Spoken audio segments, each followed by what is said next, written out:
A paz do Senhor, meus irmãos, uma boa noite de quarta-feira para todos, não é? Nesse dia 1º de dezembro de 2021, quando estamos aqui prontos para a nossa aula de número 91, Práticas Eclesiásticas, Usos e Costumes.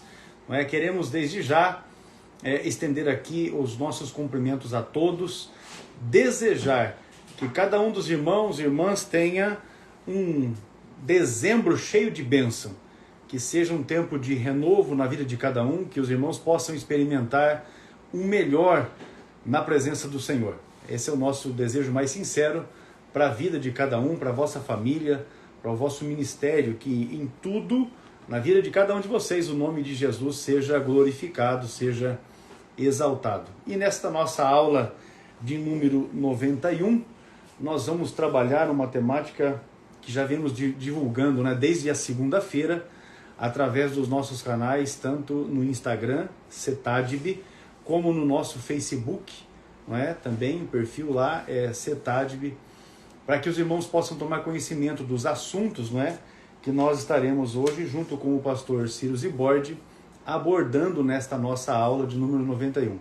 Vários irmãos, pastores inclusive, disseram que estarão conosco nessa aula, porque tem curiosidades a respeito de alguns dos temas que nós vamos abordar aqui. Isso é uma bênção, não é?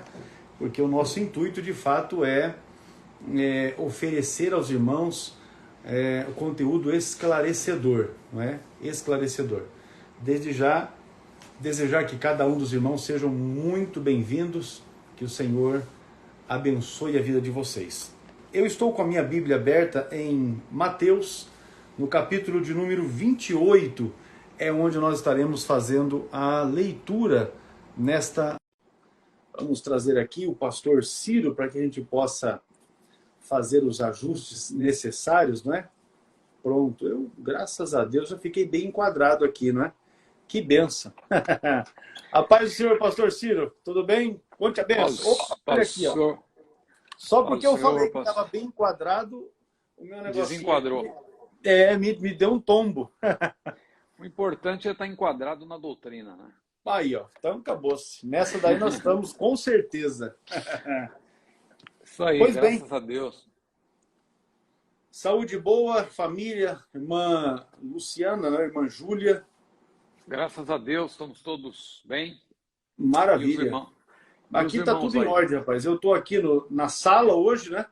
Sim. A Eliane tá ali no estúdio dela, fazendo os trabalhos lá do Estúdio Pagani Creazione. E a Gabi e o Bruno estão aqui em casa hoje, que eles fizeram mudança, né? Estão acabando de ajeitar a mudança deles.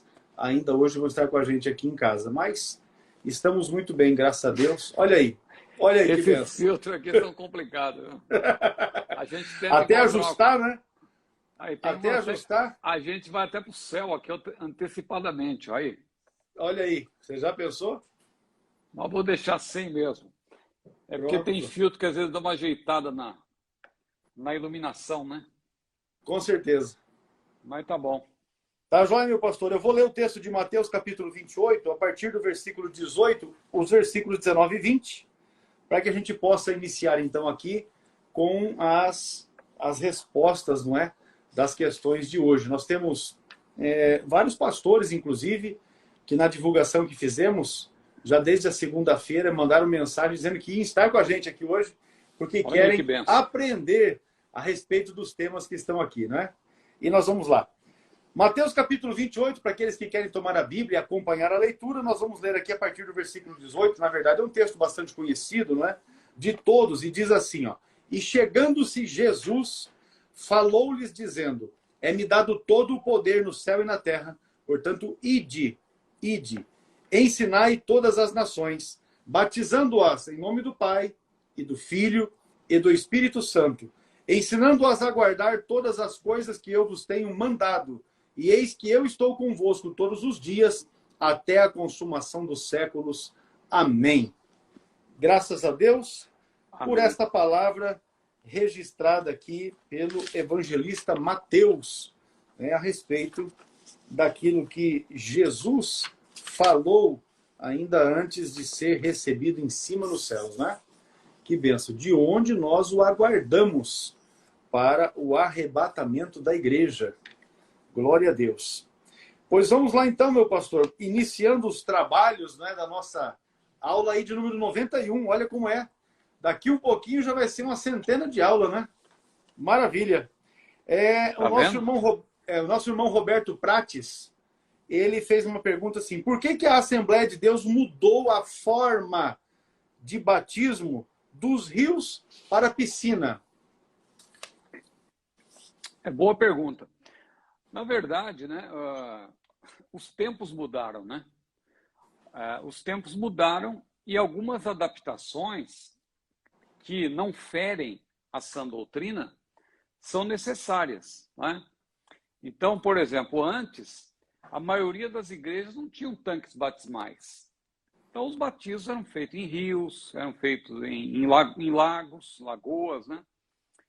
Mas hoje, a maioria das igrejas, especialmente os grandes ministérios ou sede de campos da Assembleia de Deus, têm os seus tanques batismais, né? Porque na Bíblia não há nenhuma regra, né? Não há nenhuma regra bíblica que estabeleça o local do batismo. Alguns irmãos, às vezes, por não terem conhecimento, assim, claro, do que a Bíblia diz, talvez acreditem que as águas correntes são necessárias para levar os pecados das pessoas, né? Mas o batismo Esse é o não ponto, né? Esse é o ponto. O batismo não é para isso, né? O batismo não é para tirar pecado de ninguém. Engana-se quem pensa dessa maneira. Porque o batismo, o que é o batismo? É quando você torna pública a sua fé diante de Deus e você passa por esse batismo, por esse ritual, por assim dizer, para você demonstrar publicamente que você é um servo de Deus, que você serve a Deus. Mas o batismo em si não salva. O batismo é para quem já é salvo. Claro que a pessoa salva, ela tem o desejo de ser batizada, né? Ela quer ser batizada, mas não que ela precise do batismo para ser salva, porque não é salvação pelas obras. A salvação é 100% pela graça de Deus.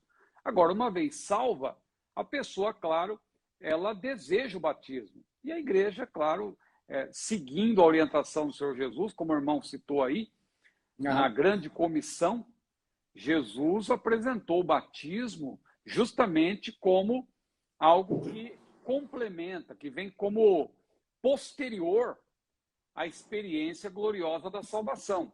Lá na outra passagem de Marcos, em que se menciona também outra ênfase da grande comissão, ali o Senhor Jesus disse: ide por todo mundo, pregai o evangelho a toda criatura, quem crer e for batizado será salvo, mas quem não crer será condenado. Por este crer e for batizado será salvo, muita gente pensa que a pessoa, para ser salva, tem que ser batizada. Mas observe que em seguida, Jesus disse: quem não crer será condenado. Então, a interpretação que nós fazemos, claro, à luz do contexto, da analogia geral da Bíblia, é que o batismo vem como uma consequência da salvação. O próprio infrator crucificado não teve tempo de se batizar, mas foi salvo. Jesus falou: hoje estarás comigo, né? Hoje estarás comigo no paraíso. Agora, só para esclarecer, então, para não ficar aqui ampliando muito o assunto e acabar saindo da questão principal, o nosso irmão pergunta sobre a forma de batismo ou até mesmo o local, né? Se é em rios ou... Não há nenhuma regra na Bíblia que diga que o batismo tem que ser em rios ou águas correntes, como nós falamos. Pode ser em tanques batismais, normalmente, né? As regras que nós temos que observar são outras.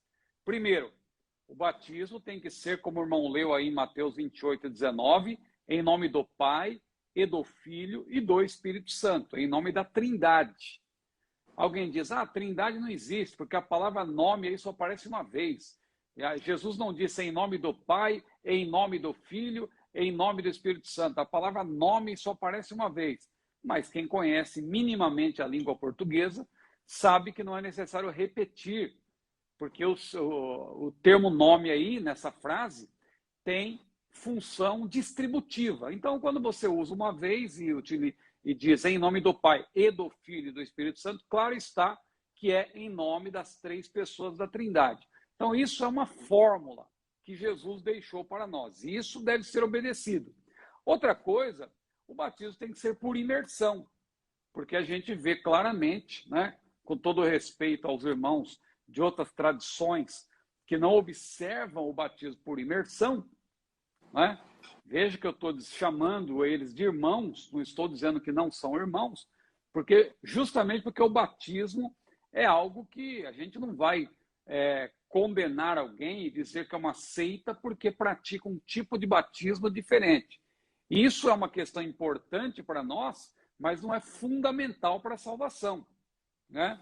Mas nós observamos o batismo por imersão conforme a Bíblia, porque a Bíblia é clara, a Bíblia é muito clara, não por mandamento, mas por exemplo, porque a Bíblia não é apenas um livro de mandamento, é um livro também de princípios, é um livro de doutrinas, é um livro de exemplos, e a gente percebe no livro de Atos, inclusive, ali se estabelece um padrão de como o Espírito Santo age, inclusive temos explicado isso aqui, ali não tem algo assim prescritivo como está nas cartas, mas agora sim caiu. O pastor X foi arrebatado, mas já voltou.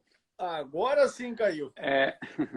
Então a gente vê, por exemplo, no caso lá de Mateus 3, João Batista, quando batizou Jesus, diz que desceram ambos a água. Jesus entrou na água também. Aliás, Jesus foi ao encontro de João Batista, que já estava dentro d'água. E saindo ele da água, diz a Bíblia, né? O Espírito Santo desceu sobre ele na forma corpórea, a forma de uma pomba. Então, não haveria necessidade de entrar na água se o batismo não fosse por imersão. E lá em Atos 8, no caso também lá daquele eunuco da rainha Candace, dos etíopes, aí sim a Bíblia diz que desceram ambos à água, tanto o eunuco como Filipe, quem o batizou. Então, eu penso que as duas regras que nós devemos observar são essas: o batismo em nome do Pai, do Filho e do Espírito Santo, e por imersão. Não há necessidade de ser em águas correntes ou em outro lugar que não seja o tanque batismal. Pode também, não tem nenhum problema de se batizar alguém num rio, se bem que é perigoso. A gente tem visto casos aí de pessoas que acabam sendo levadas pela correnteza, já houve até, infelizmente, pessoas que acabaram morrendo em batismos, porque é perigoso. Então, com certeza, o tanque batismal, nesses tempos que nós vivemos, seria, a meu ver, o mais recomendável, inclusive, né? E muito bem. Recentemente até circulou um vídeo através da internet de soldados, né, sendo batizados no Afeganistão. Usaram ali de forma até precária, né, a concha de uma pá carregadeira, colocaram uma lona, encheram aquela concha da pá carregadeira com água e batizaram os soldados que haviam aceito Jesus enquanto estão lá servindo no Afeganistão. E também eu recebi um vídeo, eu não tenho ele à mão agora aqui, mas uma pessoa foi batizada num tonel.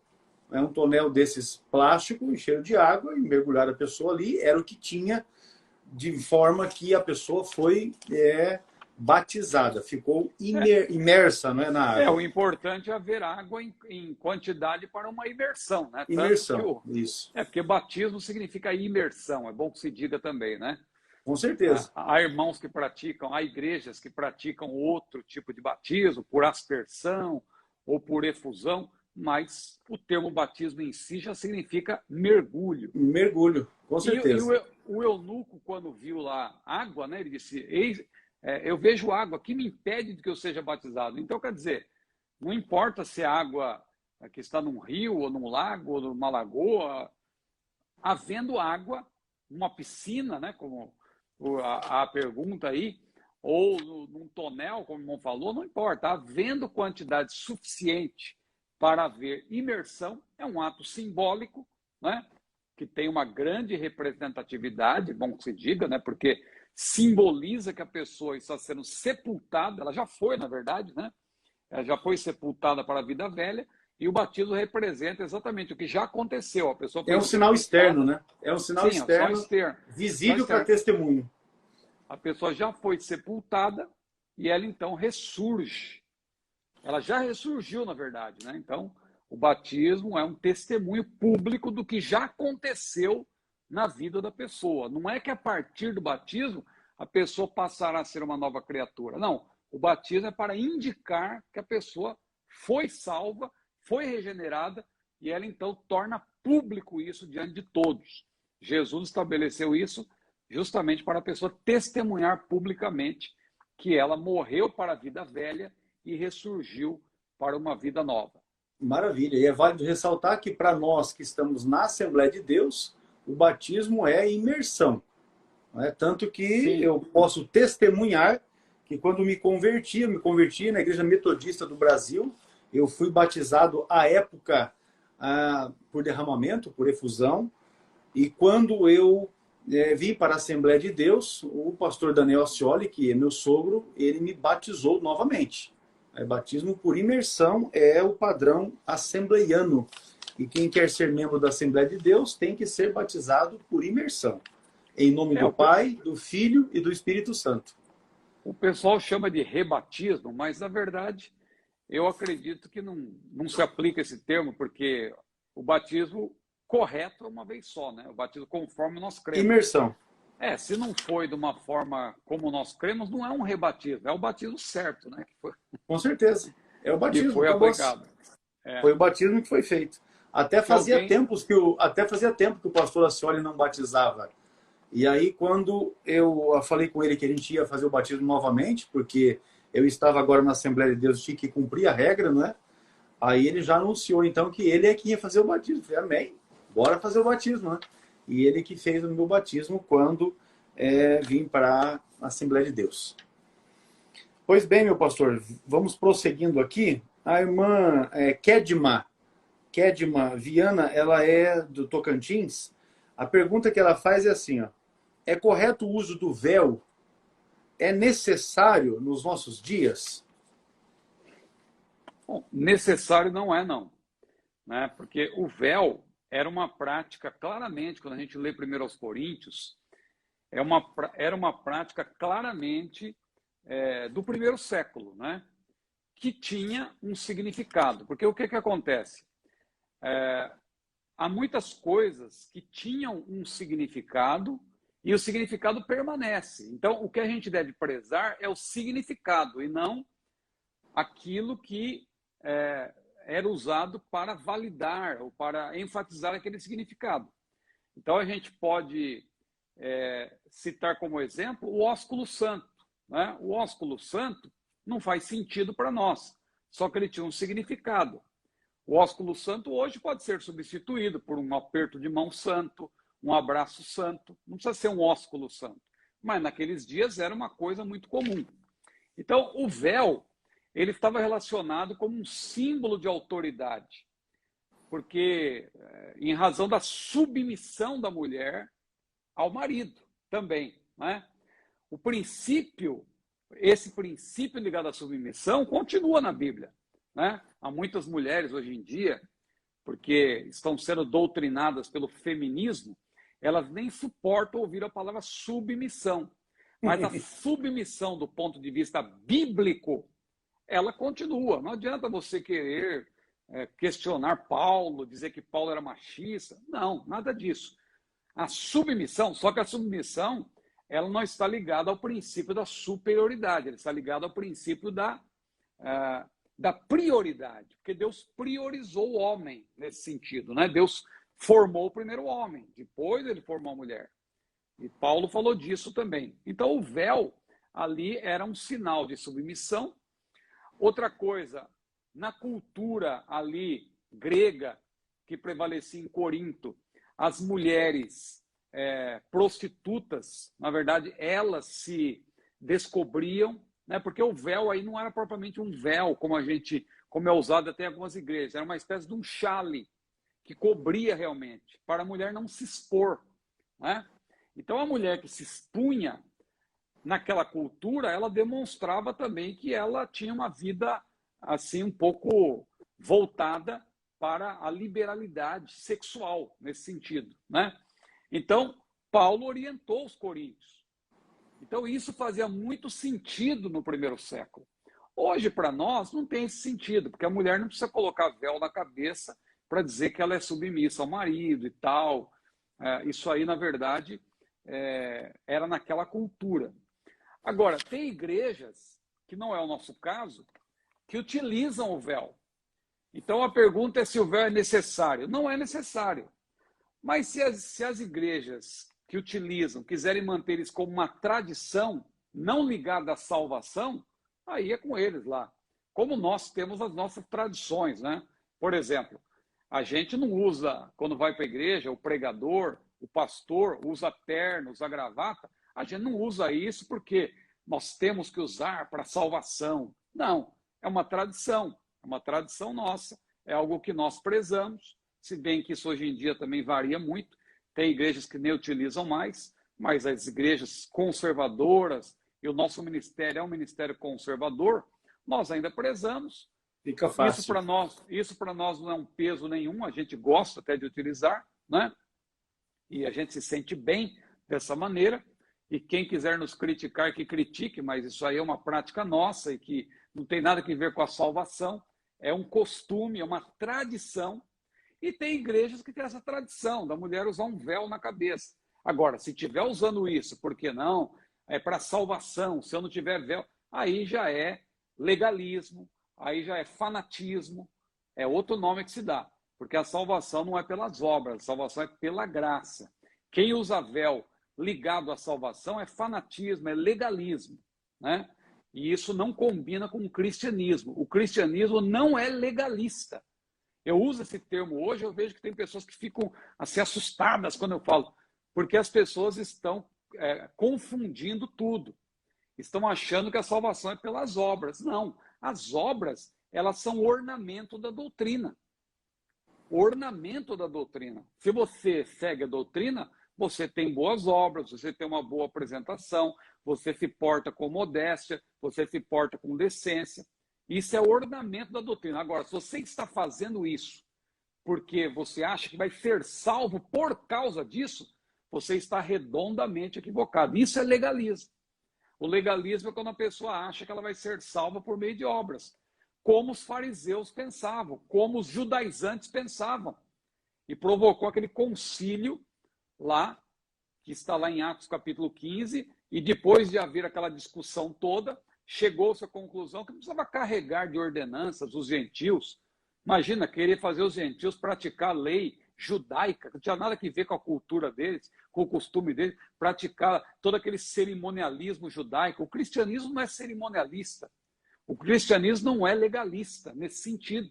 Nós temos os mandamentos que nós obedecemos do Senhor Jesus, né? Mas nós não somos legalistas nesse sentido de praticar obras para a salvação, de ter que pôr um véu e ter um tipo de indumentária e colocar um chale e colocar um chapéu para ser salvo e um tipo de roupa para ser salvo. Não, a gente usa um determinado tipo de roupa, de indumentária, mas é uma tradição, é um costume. Isso aí é para ornamento da doutrina, não que seja algo fundamental para a salvação.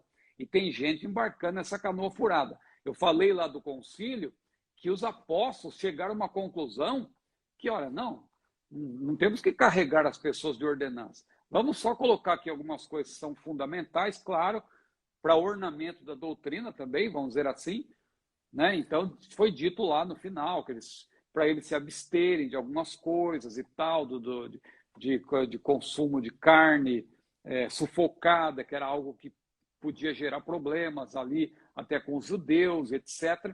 E coisas que realmente eram pecado, né? Aí sim, o que é pecado não se discute. O que é pecado é pecado. Agora, há coisas que as pessoas acreditam que é pecado não sendo. Aí isso que é o legalismo, né? Então, o véu, resumindo, se alguém impuser o véu, dizendo que isso é doutrina, se você não usar o véu, você será punido, aí incorre no erro lá de Colossenses 3, que Paulo falou, né? Que surgiriam doutrinas de homens, do tipo não toques, não proves, não manuseis, as quais coisas perecem pelo uso. Paulo orientou. Agora, se a igreja tem uma tradição, é diferente. É uma tradição, é uma maneira de se portar. Aí a gente não questiona. Cada igreja tem o seu perfil teológico eclesiástico consuetudinário. Tem igreja que usa o véu, tem igreja que usa ósculo santo. A gente respeita, né? A gente respeita. Não é a nossa tradição. A gente não tem costume de beijar-se, né? Assim, claro, alguém não tá também proibido de fazer isso. Se você quiser beijar alguém aí, alguém íntimo seu, algum amigo, não tem problema, mas nós não temos esse costume. E o véu também não. Não é nosso costume usar véu no culto como símbolo de submissão ou de autoridade de alguém sobre a pessoa, né? E também, no caso de Corinto, tinha uma razão especial ali naquela cultura do primeiro século, naquela cultura oriental, tinha uma razão especial para Paulo falar do véu, né? Porque as prostitutas que se descobriam que estavam assim, não de uma maneira modesta, de uma maneira decente perante os homens, né? Então, por isso que Paulo orientou as mulheres também nesse sentido. É importante mencionar que Corinto é uma cidade portuária, né? E em Sim, cidade portuária, a prostituição ela tem uma intensificação maior, especialmente é naquele tempo verdade. em que o movimento portuário era muito mais significativo do que é hoje, não é? O movimento portuário na igreja, na época, né, no primeiro século, ele era certamente muito mais constante. E era a maneira de se fazer separação. Com relação à questão que você menciona do ósculo, pastor Ciro, eu Sim. posso falar a respeito disso, não da prática, né? Porque meu pai, ele é membro da Igreja Congregação Cristã do Brasil. E quando eu comecei a trabalhar como vendedor junto com ele, então a nossa combinação era o seguinte, nós chegávamos, o comércio fechava às 6 horas da tarde, então se aquele dia que nós estávamos, tinha culto na Assembleia de Deus, nós íamos num culto na Assembleia de Deus. E se não era culto da Assembleia de Deus, nós íamos na Congregação Cristã. Então eu estive em cultos na Congregação Cristã muitas vezes, durante 2 anos e meio praticamente, em que eu trabalhei com ele. E quem não participa, não frequenta, não tem conhecimento, pode chegar a ter a ideia de que os irmãos saem dentro da igreja beijando as irmãs, dando ósculo santo nas irmãs. Mas existe uma regra na igreja em relação ao ósculo santo. Não é bem assim como se pensa, não é? Os rapazinhos novinhos, os mocinhos, vai lá beijar as mocinhas. Não é bem assim que funciona. Então, é importante que se Quando entenda eu, essa questão. Porque quando eu alguém que estive, não participa pode fazer mau juízo do negócio, né? quando eu estive lá, porque como eu falei para o irmão, teve uma fase da minha vida que eu era um pesquisador que ia a campo, né? Assim, essa Uhum. questão de... Eu fui no Salão do Reino das Testemunhas de Jeová, eu fui na Igreja Mórmon, eu visitava, eu queria conhecer realmente para eu poder falar com autoridade, falar com conhecimento de causa. Não porque, claro que a gente tem livros, mas eu fui em todo tipo de igreja, igrejas e também seitas, né? Não estou dizendo que a igreja, a congregação cristã, é uma seita, mas eu visitei também, eu conheço a igreja. Quando eu falo da igreja presbiteriana, eu conheço a igreja presbiteriana. Quando eu falo da igreja batista, eu conheço a igreja batista, frequentei cultos para conhecer. Então, no caso da congregação, fui algumas vezes também. E eu percebi, claro, que o ósculo santo só se aplica entre homens e entre mulheres. Eles não fazem né, não é homem beijando mulher e vice-versa. Os homens beijam.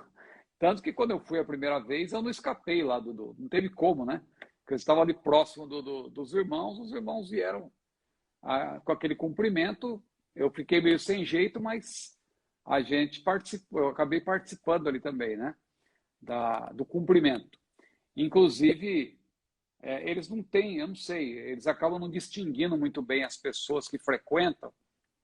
E na hora lá, o ancião até perguntou para mim se eu estava com a palavra, né? Porque eu sentei ali bem na frente. Acho que ele não sabia que eu não era membro, né? Mas foi uma experiência interessante para conhecer, né? Com certeza. Então tá registrado aí. O nosso irmão Marcos Viniterson, ele pergunta se mulher pode cortar e pintar o cabelo? É, são perguntas todas aí na mesma linha, né? Né? O pessoal. Eu vejo assim, com todo respeito, mas eu vejo uma preocupação demasiada com essas questões que remetem justamente a esse mal entendimento de que a salvação é por meio de obras, né? E a salvação é pela graça. A salvação não é por meio de obras. Então, eu repito novamente, nós não somos legalistas nesse sentido. A salvação é 100% pela graça e não pelas obras. Mas, claro, nós praticamos boas obras, porque uma vez salvos, nós praticamos boas obras não para ser salvos, mas como consequência da salvação. Paulo falou, inclusive, né, pela graça sois salvos, por meio da fé, isso também de vós é dom de Deus, não de obras, para que ninguém se glorie. Olha a ênfase, para que ninguém se glorie, porque é uma tendência do ser humano. Na minha igreja nós somos assim, na minha igreja é tal, e o homem se veste dessa maneira, e a mulher... Veja, a pessoa às vezes se vangloria, como se aquilo fosse algo necessário para a salvação. Mas a Bíblia é clara, não de obras para que ninguém se glorie, porque somos feitura sua, criados em Cristo Jesus para as boas obras, as quais Deus preparou para que andássemos nelas. Então nós andamos em boas obras, porque estas boas obras, elas ornamentam a doutrina que nós esposamos.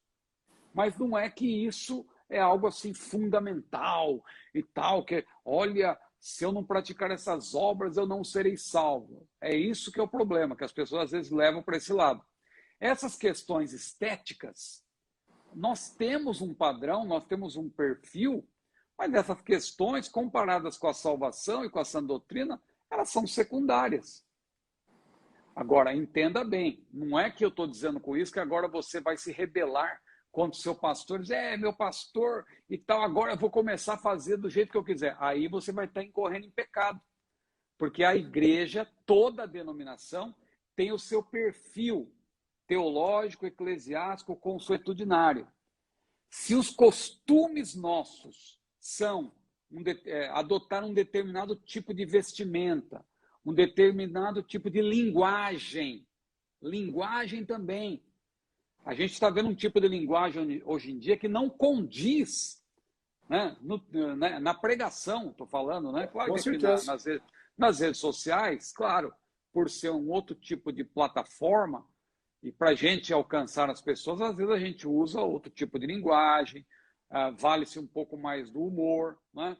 Mas nós temos um perfil que é adotado no nosso culto, nosso modelo de culto. Isso aí deve ser observado. Então, quando nós falamos de estética, a gente tem que lembrar da regra principal, que está lá em 1 Timóteo 2:9, que o traje, a apresentação da pessoa, o cabelo, a roupa, tem que ser com pudor, tem que ser com modéstia, não com tranças, né? Porque, inclusive, naquela época, veja como isso é uma coisa do primeiro século. Naquela época, as mulheres costumavam usar ouro, né? Trançavam o cabelo com ouro, era uma ostentação tremenda, né? Então, Paulo orientou quanto a isso.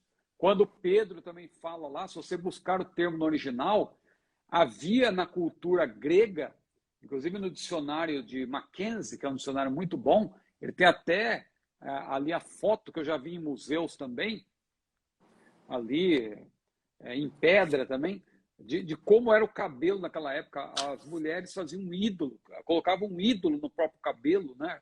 O ídolo ao qual elas serviam estava no penteado delas. Então era disso que Pedro estava falando, inclusive. Não é que a irmã hoje não pode fazer um penteado diferente, um penteado, entendeu? Mudar o cabelo. Não é isso. A gente não pode entrar por esse caminho, porque senão aí acaba se tornando em legalismo. Repito a palavra, legalismo. Legalismo, não... O que é legalismo, irmãos? É quando a pessoa coloca regras visando a salvação, visando assim, não, se eu não fizer isso, eu não serei salvo, eu tenho que ter esse tipo de... Veja, isso não é para a salvação é pela graça. Mais uma vez, salvo pela graça, claro, você vai obedecer. E se a sua igreja tem um determinado tipo de regra no que tange a usos e costumes, você tem que obedecer. Você tem que se enquadrar, por assim dizer, se adaptar a tudo isso, né? Então aí entra questões. Outro dia me perguntaram sobre a barba, quando eu abro a caixinha de perguntas. Pastor, é pecado barba? Eu brinco um pouco, porque às vezes, porque tem pessoas de todo tipo que me procuram, não é só assembleiano, mas quando eu percebo que a pessoa é assembleiana e está insistindo, eu falo, olha, converse com o seu pastor. O que seu pastor te orienta? Você tem que seguir o exemplo. Na verdade, o pessoal quer uma opinião contrária para sentar com o pastor e dizer, não, mas o fulano, ele falou que pode ou que não pode, enfim, para ter uma palavra que vai dar um contraponto com aquilo que o pastor ensina. A turma não é fácil também, não. Mas é isso aí, pastor. Se o irmão tá joia. Está esclarecido. Aí porque... o Joselito, o Joselitão, pode falar. Não, é uma questão delicada, né? Porque as pessoas querem, na verdade, que a gente fale de uma maneira assim que, não, tem que ter isso, se não fizer. A salvação não é por obras, é isso que tem que enfatizar. Mas essas obras são necessárias, né? Com certeza. São necessárias como ornamento da doutrina.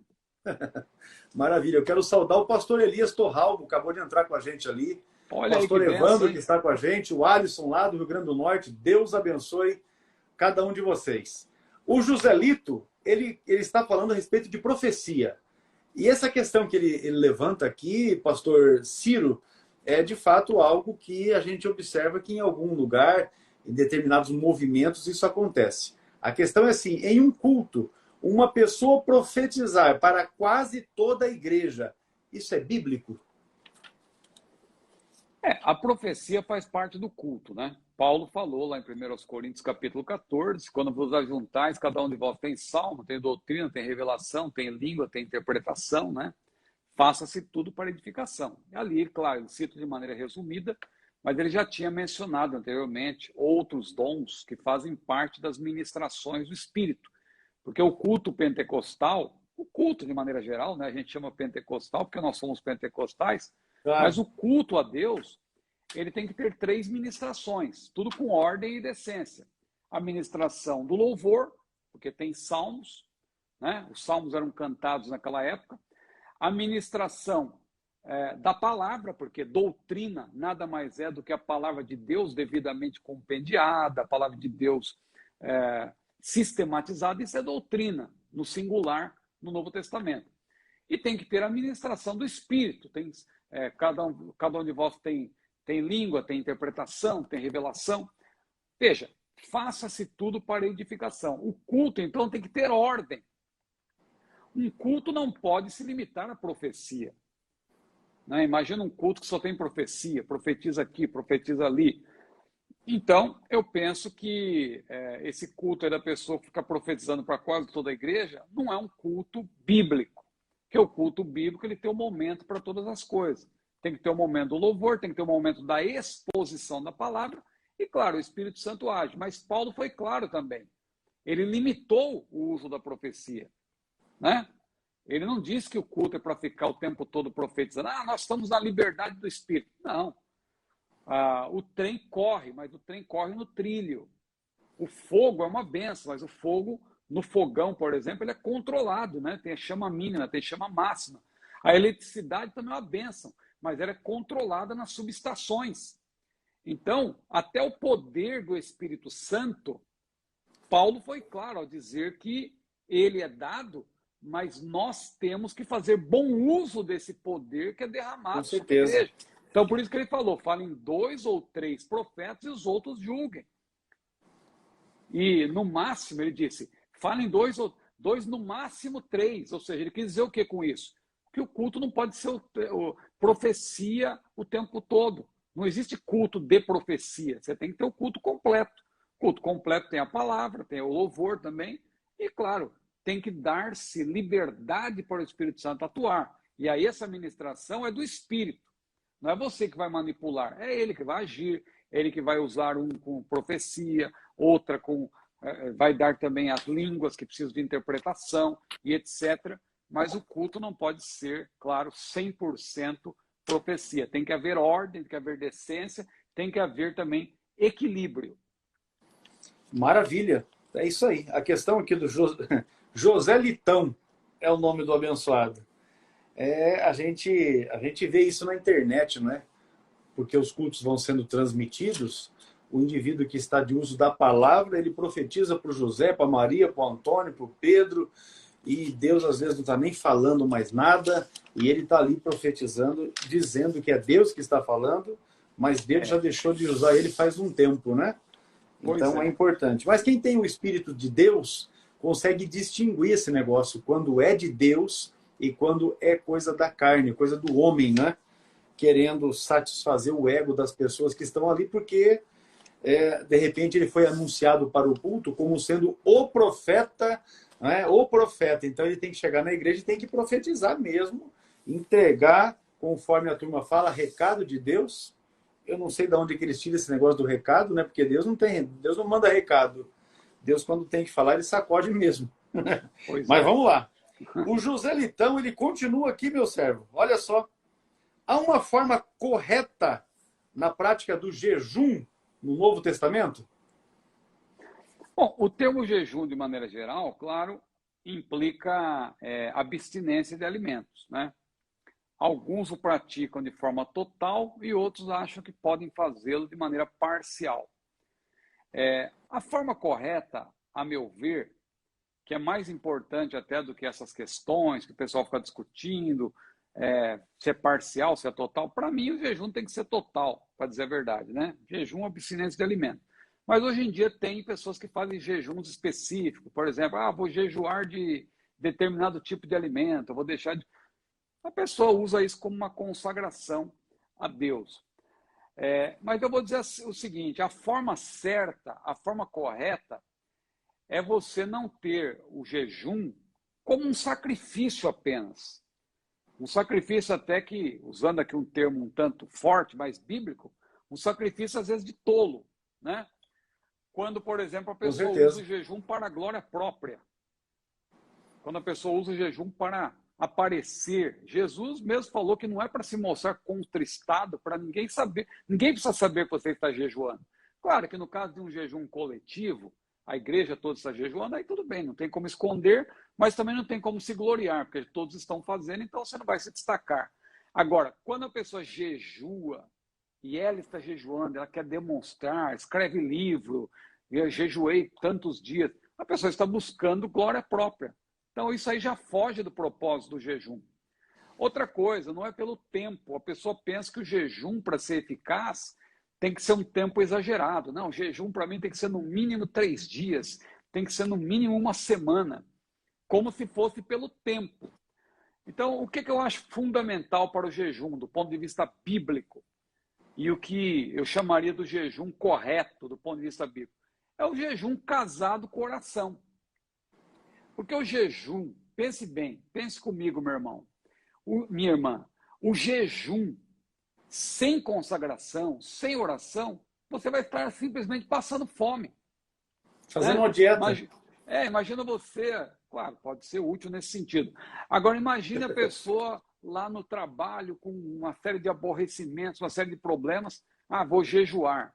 Não, eu penso que o jejum é quando você separa um tempo, ainda que seja pouco, 1 hora, 2 horas, 3 horas, não sei quanto, mas naquele período você vai se consagrar a Deus, você vai orar. Veja que sempre eu vejo no Novo Testamento, e no Antigo também, o jejum casado com oração. Lá em Atos 10 e 30, por exemplo, acho que seria bom ler, pastor Ex, por gentileza. Atos capítulo 10, versículo 30. Olha que interessante. Atos 10 e 30. E disse Cornélio, há 4 dias estava eu em jejum até esta hora, orando em minha casa a hora 9. Então, estava em jejum orando. Ele estava em jejum, mas estava também orando. Agora vamos ver também 1 Coríntios 7, versículo 5. 1 Coríntios capítulo 7, versículo 5. não vos defraudeis um ao outro, senão por consentimento mútuo por algum tempo, para vos aplicardes a oração, e depois ajuntai-vos outra vez, para que Satanás vos não tente pela vossa incontinência. Então aqui também, falando até dessa questão aí da consagração, né? Então, a oração também é mencionada. A questão da oração, né? Não vos defraudeis, senão por consentimento mútuo, para aplicardes a oração, depois ajuntar. Então, a oração também sempre está presente. E outras passagens nós poderíamos ler. Mas o jejum faz parte daquelas coisas que Deus, jejum e oração, não é? Faz parte daquelas coisas que Deus casou e que nós não devemos separar. Deus casou, Deus uniu algumas coisas, né? E jejum e oração é um exemplo. Quando a pessoa quer jejuar, mas sem consagração, sem oração, ela acaba, de certa forma, aí não fazendo um bom uso dessa que é considerada, inclusive, uma arma, né? Uma arma quando nós jejuamos, quando nós nos consagramos a Deus, é uma arma para vencermos as dificuldades, até para nos prepararmos para uma pregação, para uma missão especial que temos, mas é importantíssimo que o jejum esteja casado à oração. Com certeza, dessa forma.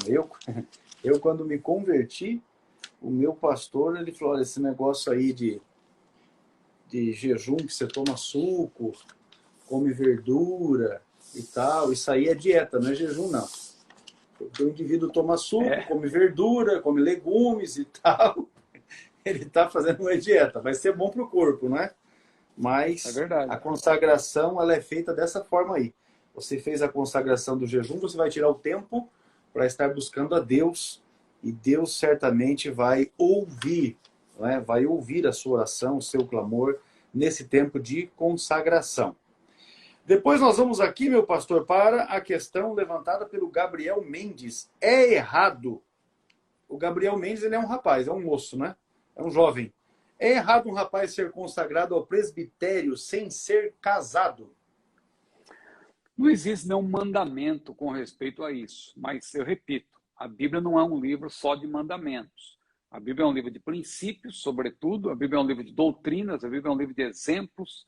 Então, você não pode apenas se guiar por mandamentos. Você tem que ver também ali os exemplos que eram dados pelos apóstolos, pelos obreiros que são mencionados no Novo Testamento.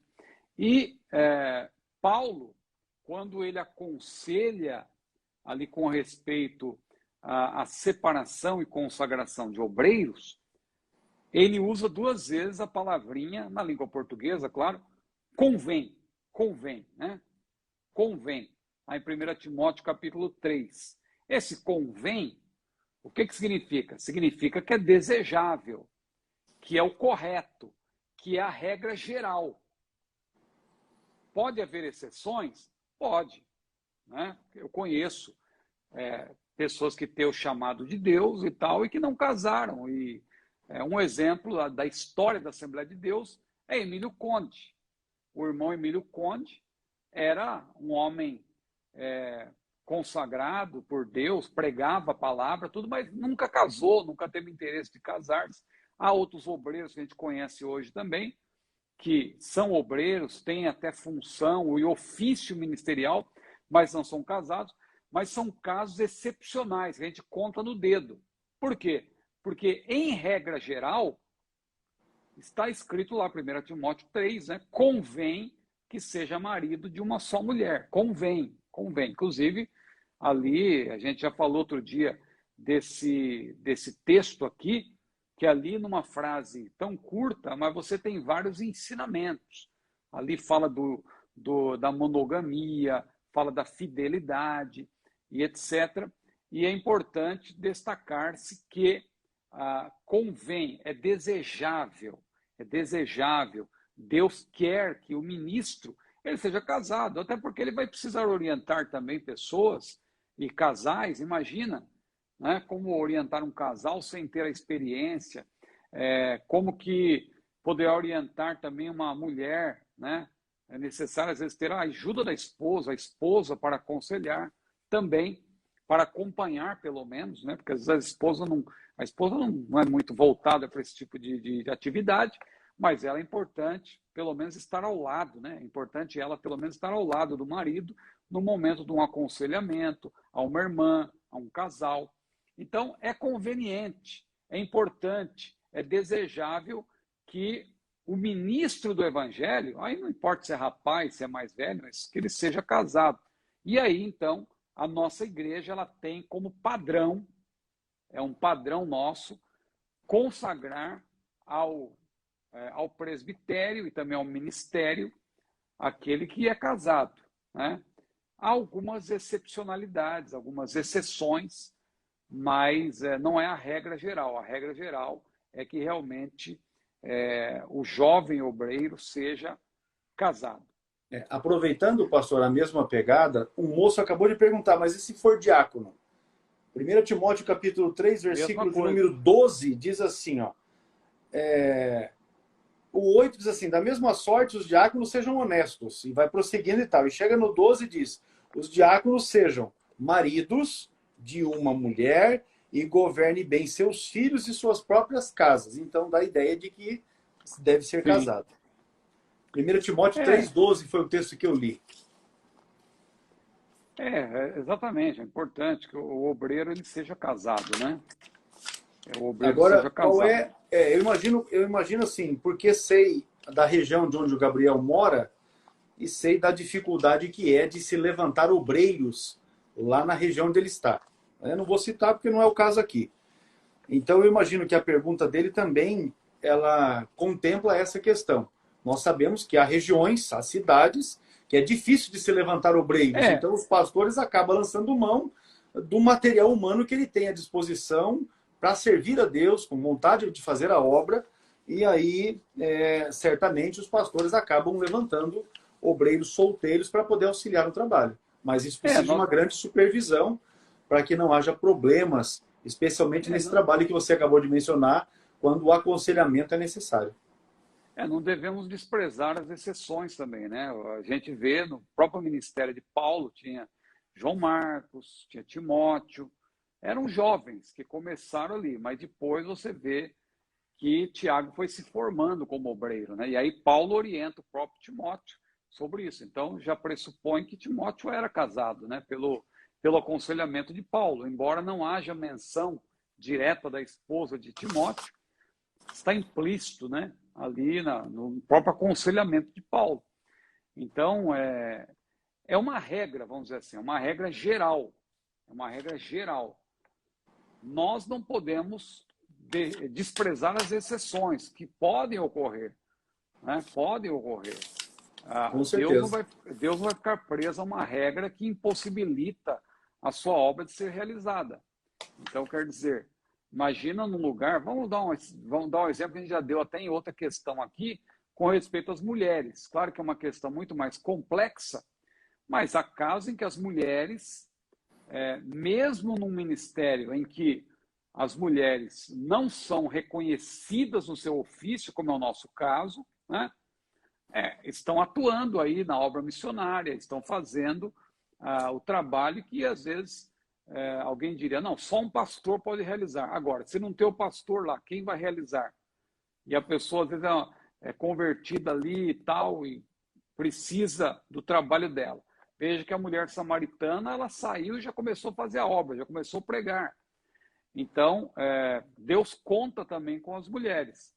Agora, quando falamos de um ministério organizado, estabelecido, aí entra em vigor a regra geral. Mas não podemos desprezar também os casos excepcionais, não é? Com certeza. O irmão está colocando um comentário aqui, ó, o Francisco, dizendo que a ênfase dos textos que a gente menciona é sobre a fidelidade dos ministros, que devem ser fiéis à esposa. De fato, não é admissível que um ministro seja infiel à sua esposa, mas tem que ser casado. Vamos lá. Não só, né?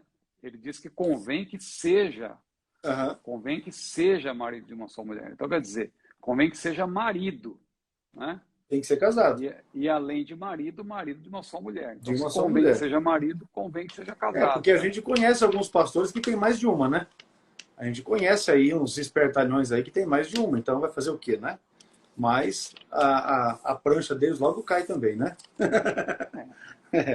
Vamos... Tem coisas que às Não vezes fica oculto, né? tem coisas que às vezes as pessoas ocultam, embora todos saibam, mas elas pensam que são ocultas.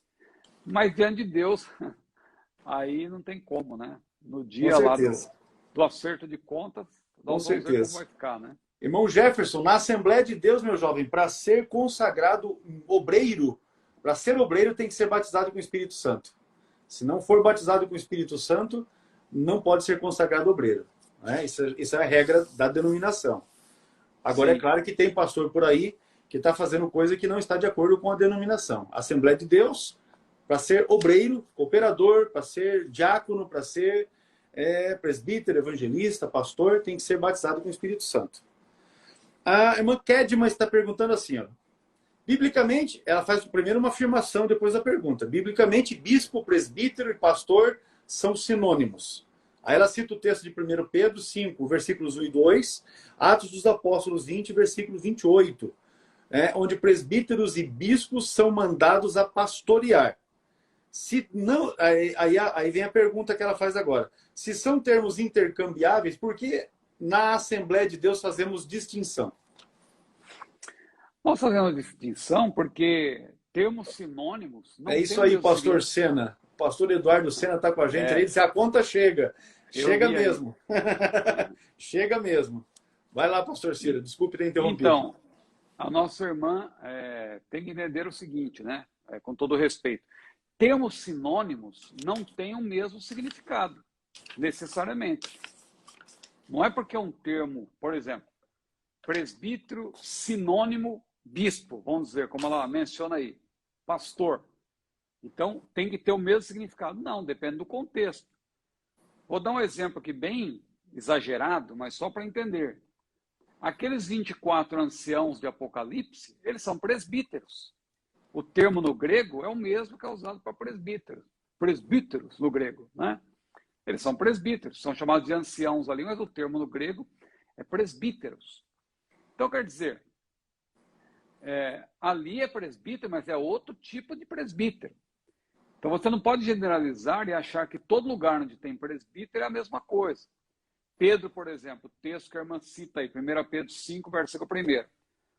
Se a irmã ler no grego, a irmã vai ver que até no grego tem uma diferença. Embora na língua portuguesa seja o mesmo termo, mas no grego tem um prefixo que indica que Pedro era o líder daqueles presbíteros. Então ele não era um presbítero no sentido de obreiro auxiliar. Ele era um líder dos presbíteros. Era um supervisor, né? Um supervisor. Porque esse sentido de presbítero local também Paulo utilizou lá em Tito. A gente poderia ler, por gentileza? Claro. Pastor X, Tito, capítulo 1, versículo 5, eu acredito. Acho que é isso mesmo. Tito, capítulo 1, versículo 5. Eu já estava aberto já na primeira epístola de Pedro, capítulo 5. Eu me antecipei. Tito, capítulo 1, versículo 5. Isto. É isso?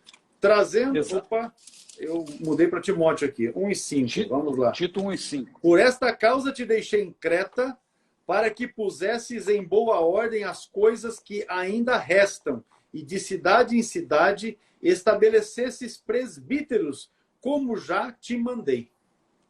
Então, presbíteros, aí fica claro que são obreiros locais. Não é no sentido de supervisor geral, como o termo bispo pressupõe. Porque o bispo, segundo o Étimo, é um supervisor, é aquele que olha por cima, né? Aquele que está olhando por cima do rebanho, é um supervisor. O presbítero pode ser também um sinônimo de bispo nesse sentido, mas tem que ver o contexto. Nem sempre. Nesse caso de Tito 1 e 5, não é. Agora, no caso de 1 Pedro 5 e 1, ali tem dois tipos. Tem os presbíteros a quem Pedro se dirigiu, e ele mesmo era sum presbíteros, né? Sum, tem ali um prefixo que mostra que ele era aquele que estava liderando. Agora, é bom dizer também que esses títulos eclesiásticos, eles variam de acordo com as denominações. Os títulos eclesiásticos variam. O dom quem dá é Deus, mas os títulos variam. Por exemplo, na igreja presbiteriana tem a figura do reverendo. O presbítero, em outra denominação, é outro sentido. A gente, na Assembleia de Deus, temos o nosso também, os nossos títulos. Tem pastor presidente, tem evangelista, que necessariamente não é um evangelista, no sentido daquele pregador evangelista. Nem todos os evangelistas são, de fato, evangelistas com o dom de evangelista, né? Então, e o presbítero, para nós, é um obreiro local. É um obreiro local. É uma designação para um obreiro local, né? Ele não é um ministro, por assim dizer, como é o caso do pastor. O pastor é um ministro, ele não é local, ele é geral, né? Onde ele chegar, ele pode ser reconhecido como ministro. Já o presbítero não, ele é local. Isso de maneira geral. Então, isso aí varia de denominação para denominação. E na Bíblia a gente tem que entender o sentido de acordo com o contexto. Não podemos dizer que são intercambiáveis, como a nossa irmã falou, porque isso aí depende muito do contexto em que o termo é aplicado. Com certeza, está aí. Vou fazer um registro aqui, né? Ali pelos idos de 1960, 1950, aqui no estado do Paraná, nós tivemos campos eclesiásticos que eram presididos por presbíteros, não é? Quando eu viajei para a minha primeira AGO da CGADB, no ano de 2003, eu fui de ônibus daqui do Paraná para Maceió, e o meu companheiro de assento, não é? No banco, no ônibus, pastor Darcy,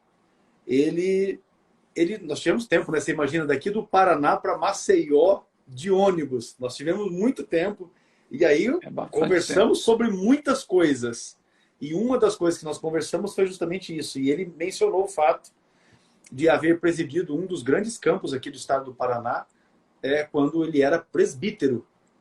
Mas aí ele fez um comentário extra que eu não vou fazer aqui na live, porque alguém pode se chatear com o comentário que ele fez. Mas ele era presbítero e presidiu um campo, né? Obviamente que isso foi lá quando a Assembleia de Deus começou a sua expansão aqui no estado. Haviam poucos campos.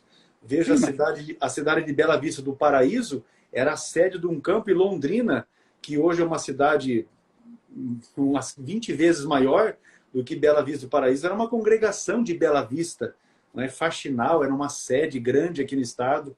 E então foi dada autonomia, conforme foi dada autonomia, foi sendo necessário de se consagrar obreiros que pudessem estar à frente dessas igrejas. Veja só um exemplo que a gente pode dar.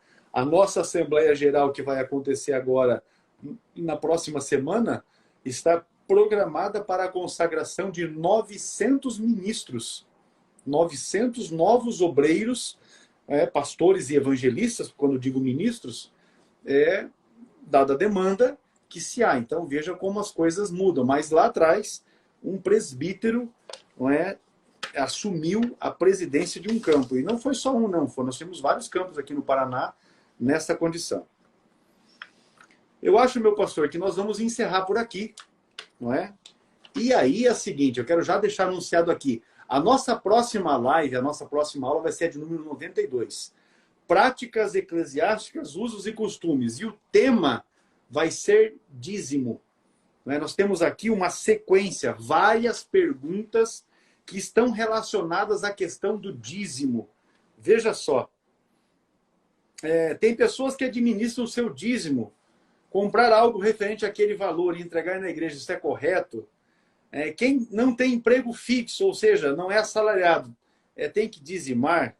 O dízimo também pode ser devolvido para outro ministério, além daquele que o dizimista faz parte. Dízimo é evidência de salvação, e por aí vai. Nós vamos falar a respeito de dízimo na nossa aula de número 92, na próxima quarta-feira, e você não pode perder, né? Não pode ficar de fora. Assim que nós lançarmos a divulgação, vou pedir aos irmãos que nos ajudem na divulgação para que a gente possa alcançar o maior número de irmãos. Dizer que o nosso box de aplicação ministerial, que é esse aqui, 4 cursos, não é?